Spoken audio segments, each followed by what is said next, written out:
रत्नागिरीचे माजी नगराध्यक्ष श्री मिलिंद कीर व सामाजिक नेते श्री विजय जैन यांनी आज आम्ही रत्नागिरीकर अशी सभा आयोजित केली होती। रत्नागिरीतील रस्ते व अन्य नागरी सुविधांबाबत त्यांना जनतेची गाऱ्हाणी मांडायची होती। मात्र या सभेला नामदार उदय सामंत यांचे समर्थक मोठ्या संख्येने उपस्थित राहिले। श्री विजय जैन यांनी गाऱ्हाणी मांडण्यास सुरुवात करताच सामंत समर्थक पुढे सरसावले आणि मग जोरदार वादावादी झाली।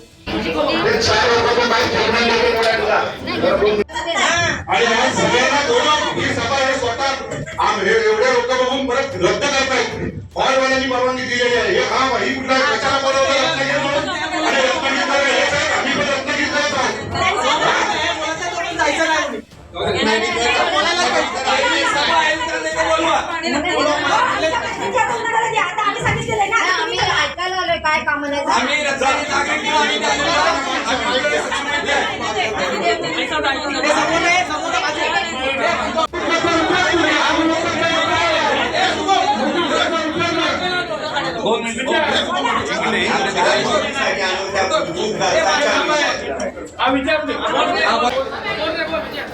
आम्ही आलो होतो मीटिंग घ्यायला। आम्ही रत्नागिरीकर म्हणून हे मान्य आहे, पण मूलभूत गरजेसाठी आम्ही जे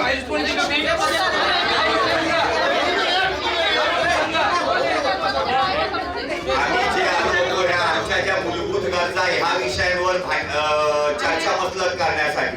परंतु आता जर तुम्ही ज्या पद्धतीने वागताय त्या पद्धतीने एक वेळ मला मारलं ठार, तुम्ही आवाज काही होणार नाही। 100 कामांमध्ये 99 काम तुम्ही झाकले आणि एक काम तुम्ही ठेवलं।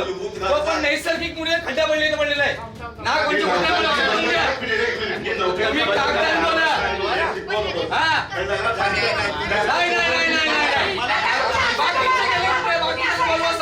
आम्ही नागरिक म्हणून आम्ही उत्तर द्यायला। यावेळी सामंत समर्थकांमध्ये माजी उपनगराध्यक्ष श्री राजन शेटे, श्री रोशन फाळके, श्री बिपिन बंदरकर आदी मान्यवर नेते उपस्थित होते। यावेळी धक्काबुक्की, ढकलाढकली आणि बुकलाबुकली झाली आणि मग एकूण प्रकार ध्याने घेऊन मिलिंद कीर व श्री विजय जैन सभेतून निघून गेले। आणि उदय सामंत दुसऱ्या दिवशी नगरपालिकेत गेले, शिवना भेटले। शिवना त्यांनी विचारलं काय काय एकंदरीत परिस्थिती आहे, काय तुम्हाला तुम्ही कशाने खड्डे भरतात, मटेरियल आहे की नाही, सगळा आढावा घेतला। ही पालकमंत्र्यांची काम करण्याची पद्धत आहे।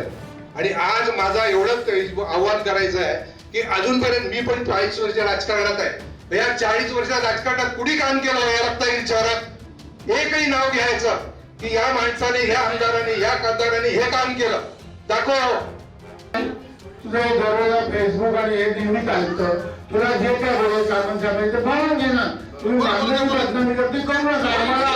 आम्ही सहन करणार नाही, आम्ही सहन करणार नाही।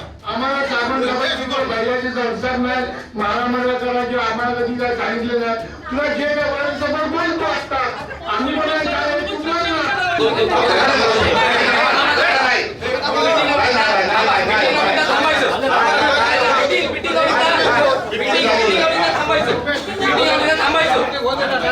जनतेला उत्तर द्यायचं। 2 दिवसापूर्वी सामंत साहेबांच्या विरोधात एक पोस्ट आली की उदय सामंत विसर्जन सभा अमुक खाजगी याच्यामध्ये। त्यानंतर दुसरी पोस्ट आली खड्डेच खड्डे आणि रत्नागिरीमध्ये रत्नागिरीकरांनी ह्या सगळ्याच्या विरोधात व्यंकटेश हॉलला म्हणजे हजर राहावं।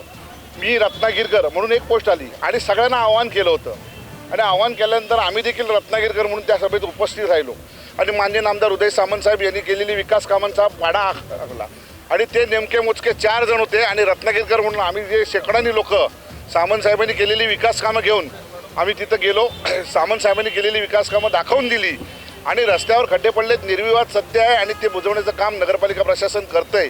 माननीय नामदार सामंत साहेबांच्या सूचनेनुसार ते पेवर ब्लॉक आणि कॉन्क्रीटने रस्ते भरले जात आहेत आणि अल्पावधीतच तो रस्ता पूर्ण होईल। आता मारुती मंदिर ते सावी स्टॉप, मारुती मंदिर ते नाचणा आणि मारुती मंदिर ते मजगाव रोड इथपर्यंतचे रस्ते कॉन्क्रीट पूर्ण झालेले आहेत आणि रस्त्यावरच्या वरच्या पट्ट्यातल्या नागरिकांना तो प्रवास सुखाचा होतो आहे। निश्चितपणे खालती असलेल्या नागरिकांना जो त्रास आहे तो काही काळापुरतेच आहे आणि कमी वेळातच तो त्रास पूर्णतः संपुष्टात येईल। माननीय नामदार उदय सामंत यांच्या विरोधात एक रत्नागिरीमध्ये यंत्रणा अप्रत्यक्ष राबवली जाते, सोशल मीडिया असेल, अन्य काही ठिकाणी असेल, या ठिकाणी ते वारंवार सामंत साहेबांच्या विरोधात केली जाते। आता विधानसभेची निवडणूक आलेली आहे आणि निवडणुकीच्या पार्श्वभूमीवर विरोधकांनी केलेली एक चाल आहे आणि ती जोरदार यशस्वी करतील असं त्यांना वाटलं होतं. पण नामदार उदय सामंत साहेबांनी केलेली विकास कामच त्याला उत्तर देतील हे आम्ही सांगू शकतो आणि विकास कामाच्या माध्यमातूनच त्याला उत्तर दिलेलं आहे. समस्त नागरिक, सामंत साहेबांच्यावर प्रेम करणारी लोक यांनीच त्याला उत्तर दिलेलं आहे, एवढंच सांगू शकतो.